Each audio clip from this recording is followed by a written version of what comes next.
Let's talk about the shooting in Biddeford today. Make it make sense. The same people who cheered the murder of Charlie Kirk because they disagreed with him, the same people who celebrated the death of Senator Lindsey Graham because they opposed his politics, the same people who applauded the murder of a healthcare CEO because they wanted free healthcare, are now taking to the streets in Biddeford, feigning moral outrage over the death of an illegal immigrant.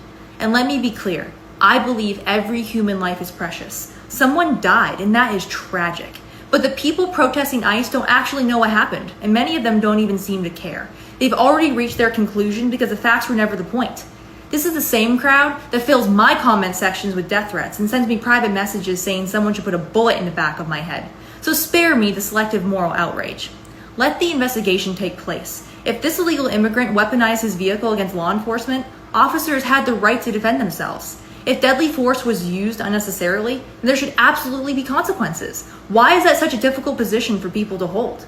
Because this was never really about justice. It's about seizing a crisis before the facts are known, heating the temperature up, inflaming emotions, and molding the narrative into whatever best advances their political agenda.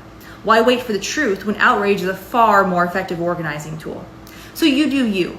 I'm going to wait for the investigation. But let me also be clear. I support ICE. I support law and order. I believe people who are in this country illegally should be deported. And I also care about the thousands of Americans who've been murdered by illegal immigrants. And as I've said before, all life is precious.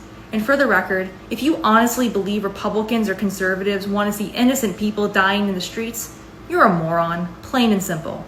I don't argue with people who treat feelings as facts and outrage as evidence. And I'm also not going to waste my time trying to reason with people who clearly have no interest in reason.